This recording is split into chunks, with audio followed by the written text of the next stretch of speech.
அனைவருக்கும் வணக்கம் நண்பர்களே. நாம் இன்னைக்கு இந்த வீடியோ பதிவில் என்ன பார்க்க போகிறோம் அப்படின்னா, ஆண்டுக்கு ஒரு முறை காணாமல் போகக்கூடிய ஒரு முருகன் கோவிலுடைய அதிசயத்தை பற்றி தான் இந்த வீடியோ பதிவில் நாம் பார்க்க போகிறோம். ஸோ இந்த வீடியோ பதிவை நீங்கள் ஸ்கிப் பண்ணாமல் லைக் பண்ணிவிட்டு பாருங்கள். இந்த வீடியோவானது பல சுவாரஸ்யங்களை உள்ளடக்கியதாக இருக்கும். ஸோ இந்த வீடியோ பதிவை தொடர்ந்து ஸ்கிப் பண்ணாமல் பாருங்கள். மேலும் உங்களுக்கு இந்த முருகனை ரொம்ப பிடிக்கும்னு நினச்சிங்கன்னா முருகனுக்கு அரோகரா என்று கமெண்ட்டில் 3 முறை பதிவிடுங்க. இப்போ வாங்க வீடியோக்குள்ள போகலாம். 300 ஆண்டுகளாக ஆண்டுக்கு ஒரு முறை நீரில் மூழ்கி காணாமல் போகும் அதிசய முருகன் கோவில் ஒன்று இருக்குதுங்க. தமிழகத்தில் எண்ணிலடங்கா கோயில்களில் சொல்லி தீராத பல அதிசயங்கள் நிகழ்ந்த வண்ணம் தான் இருக்குது. அவற்றில் ஒரு கோவில் தான் இந்த முருகன் கோவில்.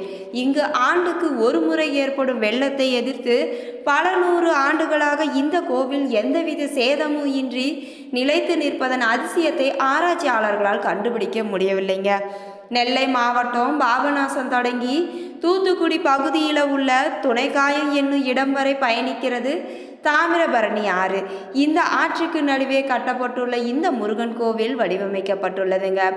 திருநெல்வேலியில் உள்ள குறுக்குத்துறை என்னும் பகுதியில் இந்த முருகன் அமைக்கப்பட்டதால் இந்த கோவில் குறுக்குத்துறை முருகன் கோவில் என்று பக்தர்களால் அழைக்கப்படுதுங்க. ஆற்றுக்கு நடுவே இந்த கோவில் அமைப்பதால் எப்பேற்பட்ட வெள்ளம் வந்தாலும் சேதங்கள் ஏற்படாத வண்ணம் தெளிவான திட்டமிடலுடன் அந்த காலத்தில் கட்டப்பட்டது தான் இந்த முருகன் ஆலயத்துடைய தனிச்சிறப்புங்க.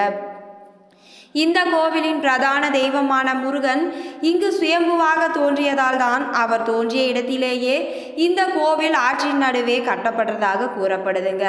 வெள்ளம் ஏற்படும் போதெல்லாம் இந்த கோவில் நீரால் மூழ்குவது வாடிக்கையான விஷயங்க. வெள்ளப்பெருக்கு சமயங்களில் சுமார் 40,000 கன அடி தண்ணீர் ஆற்றில் உருண்டோடுதுங்க. ஆகவே அந்த வெள்ள சமயங்களில் உற்சவர் சிலை மற்றும் உண்டியல் மட்டும் கரையில் இருக்கும் மேல் கோயிலில் கொண்டு வந்து வைக்கிறாங்க. மூலவர் அத்தனை வெள்ளத்திலும் அங்கேயே தான் இருப்பாருங்க. வெள்ளம் அடிந்த பின் கோயிலை சுத்தம் செய்து பின் உற்சவர் சிலையை கொண்டு வந்து வைப்பாங்க. எப்பேற்பட்ட வெள்ளத்தையும் சமாளிக்க காரணமாக இருப்பது இந்த கோயிலின் வடிவமைப்பு தாங்க. படகின் முன்பகுதி நீரை கிழித்து செல்லும் வகையில் கூர்மையாக இருக்குங்க. இதே போல இந்த கோவிலின் முன்பகுதி படகு போன்ற வடிவமைப்புடன் கூர்மையான முனையை கொண்டு வடிவமைக்கப்பட்டுள்ளதால் வெள்ளம் வருகையில் இந்த முனை பொங்கி வரும் நீரை கிழித்தபடி நிலையாக நிற்குதுங்க. எத்தகைய வெள்ளத்தையும் தாங்கும் இந்த கோவிலும் அதன் மூலவரும் ஆச்சரியத்தின் உச்சந்தாங்க. நவீன பொறியாளர்கள் கூட இந்த கட்டுமானத்தை கண்டு பிரமித்து போவதாக சொல்றாங்க. இந்த முருகனிடம் பக்தியோடு மனமுருக நாம் வேண்டி வந்தால் வாழ்வில் நாம் எத்தகைய இடர்களையும் சமாளித்து முன்னேறும் பலத்தையும் அதிர்ஷ்டங்களையும் இந்த முருகன் வாரி வழங்குவதாக சொல்றாங்க. ஆண்டுக்கு ஒரு முறை நீரில் மூழ்கும் கோவில் திருச்செந்தூரின் தாய் வீடாக போற்றப்படும் திருநெல்வேலி குறுக்குத்துறை முருகன் கோவில் நெல்லையின் முக்கியத்துவம் வாய்ந்த கோயில்களில் ஒன்றுதான் குறுக்குத்துறை முருகன் கோவில். ஆற்றுக்குள் பல 100 வருடங்களாக இருக்கக்கூடிய கோவில் தாமிரபரணி நதியின் நடுவே அமைந்திருக்கக்கூடிய இந்த கோவிலில் இருக்கும் மூலவர் உண்டியல் நகைகள் சப்பரம் உள்ளிட்டவற்றை நதியில் ஏற்படும் வெள்ளத்தின் போது அருகில் இருக்கும் கோவிலுக்கு தூக்கி செல்வாங்க. மீண்டும் வெள்ளம் அடிந்த பிறகு தான் இந்த கோவில் சுத்தம் செய்யப்பட்டு கொண்டு வந்து வைப்பதால் வழக்கமாக வச்சிருக்காங்க. இந்த கோவில் நிறைய தனி சிறப்புகளை கொண்டிருக்குதுங்க. அதில் 17ஆம் நூற்றாண்டில் நாயக்க மன்னர்களால் தாமிரபரணி ஆற்றின் நடுவில் கட்டப்பட்டது தான் இந்த குறுக்குத்துறை முருகன் கோவில். 300 வருடங்களுக்கும் மேலாக ஆண்டுக்கு கடுமையான வெள்ளத்திலும் இந்த கோவில் திடமாக நிற்கிறது என்பதே மிகப்பெரிய ஆச்சரியங்க.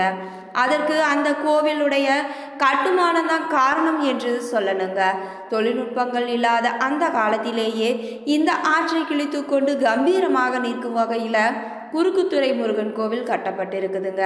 கோவிலின் உள்ளே வெள்ளம் வரும்போது அவை வெளியேற்றுவதற்கு போதுமான இடைவெளி இருப்பதால் கோவிலுக்கு எந்த பாதிப்பும் ஏற்படுவதில்லைங்க. அத்துடன் இந்த கோவிலுடைய சுவரானது படத்தின் முன்பகுதியை போல கூர்மையான மிகுந்த மதிநுட்பத்துடன் கட்டப்பட்டிருப்பதால் எத்தனை வெள்ளம் வந்தாலும் அந்த வெள்ளத்தை சமாளித்து கொண்டு கம்பீரமாக நிற்கக்கூடிய ஒரு திறன் இந்த கோவிலுக்கு இருக்குதுங்க. இவ்வூரில் உள்ள பாறையில் முருகன் சிலை வடிக்கப்பட்டு திருச்செந்தூர் சென்றதால் இந்த கோவிலை திருச்செந்தூரின் தாய் வீடு என்றும் சொல்றாங்க. மேலும் இங்குள்ள பாறையில் வள்ளி தெய்வானையுடனான முருகன் சிலையை செதுக்கப்பட்டதுங்க. இந்த கோவிலுடைய மூலவரை தான் இந்த கோவிலின் மூலவர் போலவே தான் திருச்செந்தூர் மூலவர் அமைக்கப்பட்டிருக்கிறாருங்க. இந்த கோவிலில் ஆயிரக்கணக்கான பக்தர்கள் வந்து செல்வதை நம்மால் பார்க்க முடியுங்க. இந்த குறுக்குத்துறை முருகன் கோவிலில் நிறைய திருமணங்கள் நடைபெறுவதே வழக்கமாக இருக்குதுங்க.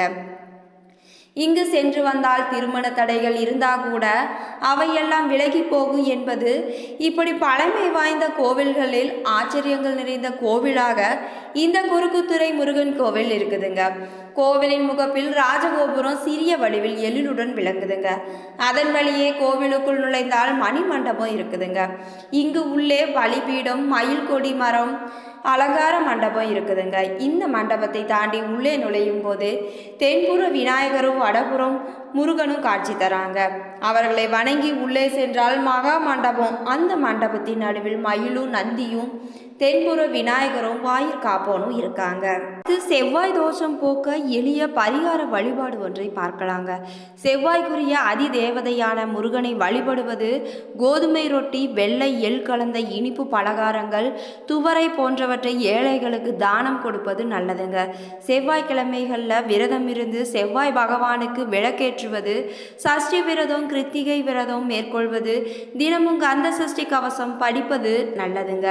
செவ்வாய்க்குரிய கல்லான பவளக்கல்லை மோதிரத்தில் பதித்து அணிவது, சிவப்பு நிற ஆடையை அணிந்து கொள்வது, செப்பு பாத்திரங்களை உபயோகிப்பது போன்றவற்றால் செவ்வாயால் உண்டாகக்கூடிய தோஷங்கள் குறையுங்க.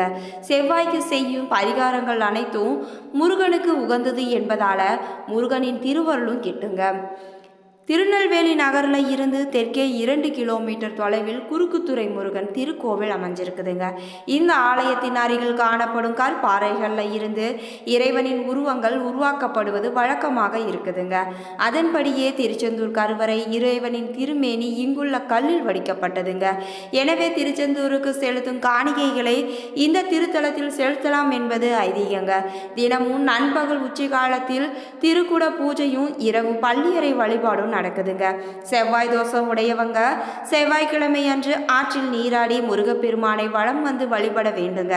இப்படி 11 செவ்வாய்க்கிழமைகள் தொடர்ந்து வழிபட்டு வந்தால் செவ்வாய் தோஷம் நீங்கி திருமண வாழ்க்கை கூடுங்க. இந்த கோவிலுக்கு வந்து சஷ்டி விரதம் மேற்கொண்டால் துன்பங்கள் நீங்கி இன்பங்கள் பெருகுங்க. அடுத்து குழந்தை பேரு வீடு பாக்கியத்தை அருளும் முருகனுக்கு 6 விளக்குகள் ஏற்றி வழிபட்டால் கிடைக்கும் பலன்கள் என்னென்ன தான் தொடர்ந்து இந்த வீடியோ பதிவில் பார்க்க போகிறோம். ஸோ இந்த வீடியோ பதிவை ஸ்கிப் பண்ணாமல் லைக் பண்ணிட்டு பாருங்கள். சட்டியில் இருந்தால்தான் அகப்பையில் வரும் என்று ஒரு பழமொழியை கேள்விப்பட்டிருப்போம். ஆனால் உண்மையில் இது அப்படி அல்ல. சஷ்டியில் இருந்தால்தான் அகப்பையில் வரும் என்பது தான் சரியான உச்சரிப்பு ஆகுங்க. அதாவது சஷ்டி திதியில் விரதம் இருப்பவர்களுக்கு கருப்பை நிறையும் குழந்தை பேரு உண்டாகும் என்பது நியதிங்க. இப்படி குழந்தை பாக்கியத்தையும் சொந்த வீடு அமையும் யோகத்தையும் கொடுக்கும் முருகப்பெருமானுக்கு 6 விளக்குகள் ஏற்றி வழிபடுவதால் கிடைக்கும் பலன்கள் என்னென்ன என்பதை தான் இந்த பதிவில் நாம் தொடர்ந்து தெரிஞ்சுக்க போகிறோம். அறுபடை வீடு கொண்ட முருகனுக்கு 6 விளக்குகள் ஏற்றி வழிபடுவதால் ஆறுமுகனின் ஆசீர்வாதம் நமக்கு கிடைக்கும் என்பது நம்பிக்கைங்க. முருகனுக்கு செய்யப்படும் எந்த ஒரு விஷயத்தையும் ஆறாக செய்வது நம் வேண்டுதல்களை எளிதாக நிறைவேற்றிக் கொள்வதற்கு ஒரு வழிமுறையாகுங்க. கார்த்திகை மாதத்தில் வளர்பிறையில் வரக்கூடிய மகா சஷ்டி விரத நாளில் 6 நாட்கள் தொடர்ந்து விரதத்தை அனுஷ்டிப்பது வழக்கங்க. இந்நாட்களில் முருகனின் மந்திரங்களை உச்சரித்து முருகனை நினைத்து உண்ணாமல் நோன்பு இருந்து குழந்தைக்காக பெண்கள் விரதம் இருந்து வழிபடுவது வழக்கங்க. சஷ்டி நாட்களில் மட்டும் அல்லாமல் பொதுவாக செவ்வாய்க்கிழமையில் முருகனுக்கு விரதம் இருந்து முருகனுடைய திருவிளையாடல்களை படித்து திருப்புகழ் பாடி கவசம் பாராயணம் செய்பவர்களுக்கு முறையாக விரதம் இருப்பவர்களுக்கு அல்ல குறையாத செல்வங்களை வாரி வழங்குகிறார் முருகப்பெருமான். குறிப்பாக குழந்தை பேர் உண்டாக வேண்டும் என்று நினைப்பவங்க செவ்வாய்க்கிழமையில முருகன் படத்தை வைத்து அவருக்கு 6 விதமான நெய்வேத்தியங்கள் படைத்து 6 புதிய அகல் விளக்குகளில் நெய் தீபம் ஏற்றி மனதார முருகனுக்கு அபிஷேகம் செய்து வழிபட்டு வந்தால் வேண்டிய வரம் வேண்டியபடி கிடைக்குங்க. இப்போ நீங்க ஸ்கிரீன்ல பார்த்துட்டு இருக்கிறது கருங்காலி மாலைங்க. கருங்காலி மாலையானது கதிர்வீச்சுகளை ஈர்த்து சேமிக்கும் தன்மை கொண்டதுங்க. ஆகையால நம்முடைய அனைத்து எதிர்மறை எண்ணங்களையும் போக்கி நேர்மறை எண்ணங்களை நம்முள் செலுத்தக்கூடிய தன்மை நிறைந்தது கருங்காலி மாலை. இந்த கருங்காலி மாலையானது ஆண் பெண் என இரு பாலருமே அணியலாங்க. இந்த கருங்காலி மாலை இப்பொழுது வெள்ளியிலும் ஐம்பொன்னாலையும் கிடைக்குதுங்க. மேலும் நம்ம உற்சாகம் ப்ராடக்ட்ஸ் இப்போ கருங்காலி மாலைக்கு ஆஃபர் விட்டுருக்காங்க. இந்த ஆஃபர் வருகின்ற புத்தாண்டு வரைக்கும் மட்டுமே இருக்குதுங்க.